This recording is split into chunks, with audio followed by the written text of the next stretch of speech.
सुंदरपुर के जंगल में सभी जंगली जानवर मिलजुल कर रहते थे। उस जंगल में रानी नाम की एक चिड़िया भी अपने बच्चों के साथ अपने घर में रहती थी।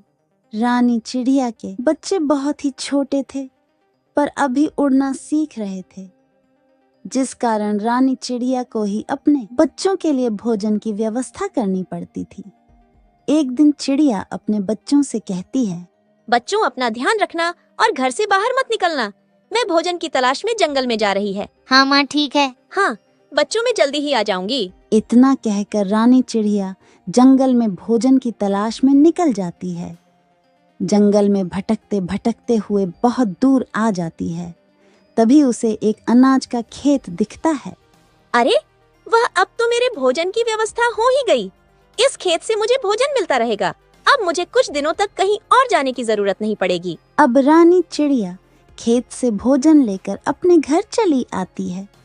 जब वह घर पहुंचती है तो बच्चे कहते हैं, मामा तुम कहाँ रह गई थी? तुम्हें गए हुए कितनी देर हो गई थी? हमें यहाँ बहुत डर लग रहा था। बच्चों, ऐसे डरा नहीं करते। खाना ढूंढने के चक्कर में मैं बहुत ही दूर तक चली गई थी, पर अब चिंता की कोई बात नहीं है। मैं आ गई हूँ। मैंने एक अनाज का खेत ढूंढ लिया है। अब बहुत दिनों तक हमें भोजन ढूंढने की जरूरत नहीं है। अब मैं वहीं से हर रोज भोजन लाया करूँगी। हाँ माँ, ठीक है। चलो बच्चन, भोजन कर लो, ये दाने खा लो। अब बच्चे दाना खा लेते हैं। अगली सुबह सभी पक्षी अपने अपने घरों से निकलकर अपने अपने काम पर जाने लगते हैं।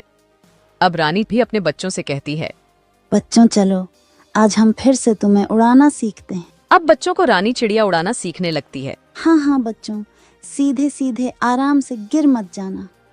अपने पंखों को आराम से हवा के साथ साथ चलना। ऐसे ही, हाँ, लेकिन तुम लोग ज्यादा दूर मत जाना। हाँ, ऐसे ही रुक रुक कर उड़ाना। आराम से बच्चों, तुम दोनों उड़ना सीखो। तब तक मैं घर का काम करके आता हूँ, लेकिन तुम दोनों कहीं दूर मत जाना। इतना कहकर रानी चिड़िया अपने घर में आकर काम करने लगती है। तभी कुछ देर बाद वह दिखती है कि बाहर शिकारी पंछी घूम रहे हैं। रानी घर से बाहर जाकर बच्चों को देखने लगती है और बच्चों को बुलाने लगती है, सोनू मोनू, जल्दी इधर आओ, जल्दी घर के अंदर चलो, चलो चलो जल्दी से। तभी बच्चे जल्दी से घर के अंदर आ जाते हैं।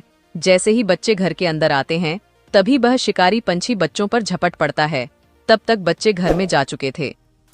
अरे यार, थोड़ी देर हो गई, नहीं तो आज एक चिड़िया खाने को मिल जाती।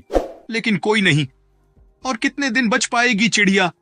एक ना एक दिन तो मैं तुझे पकड़ ही लूंगा। इतना कहकर चील वहां से चला जाता है। बच्चों, आज तो तुम बच गए, लेकिन आगे से ध्यान रखना, इन शिकारी पंछियों से दूर रहना, नहीं तो यह हमें हानि पहुंचा सकते हैं। हाँ माँ, अब हम आगे से ध्यान रखेंगे। कुछ समय बीतने के बाद बरसात का मौसम आ जाता है। तभी सभी जंगली जानवर अपने अपने खाने की व्यवस्था में जुटे थे। तभी रानी चिड़िया भी अपने भोजन को इकट्ठा कर रही थी। बच्चों, ध्यान रहे, घर से बाहर मत जाना। मैं भोजन की तलाश में जा रही हूँ। हाँ माँ, आप हमारी चिंता मत करो, आप अपना ध्यान रखना। हाँ ठीक है, मैं चलती हूँ। इतना कहकर रानी चिड़िया भोजन की तलाश में जंगल में निकल जाती है। तभी उसे एक और चिड़िया मिल जाती है। अरे गीता मौसी, कहाँ जा रही हो? अरे रानी, भोजन की तलाश में जा रही हूँ, क्योंकि बारिश होने वाली है, इसलिए मैं भोजन को खोज रही थी। और तुम कहाँ जा रही हो इतनी तेजी से? अरे मौसी, मैं भी भोजन की तलाश कर रही थी। अच्छा चलो, तो साथ में भोजन को ढूंढते हैं। अब रानी और गीता मौसी दोनों साथ में भोजन की तलाश में चली जाती हैं। वह दोनों भोजन की तलाश करते करते जंगल के बहुत अंदर तक पहुंच जाती हैं और भोजन ढूंढकर वापस घर की ओर आने लगती है। तभी इन दोनों को चील देख लेता है और दोनों का पीछा करता है। तब तक चिड़िया अपने अपने घर में पहुंच जाती हैं। एक दिन चील चीलू के बच्चों को मार डालता है। अगली ही सुबह सभी पक्षी विचार कहते हैं कि शिकारी चील को जंगल से भागना पड़ेगा, नहीं तो यह हमारे बच्चों को नुकसान पहुंचाएगा। तभी सभी पक्षी एक नीति तैयार करते हैं। सभी पक्षी चील के इलाके में जाते हैं। तभी वहां चील आ जाता है, लेकिन कुछ चिड़िया पीछे छिपी हुई थीं। चील चिड़ियों का पीछा करते करते चिड़ियों के पास आता है। तभी सभी चिड़िया उस चील के ऊपर हमला बोल देती है और चील को बहुत मारती है। चील बहुत घायल हो गया था, इसलिए चील जंगल छोड़कर भाग जाता है।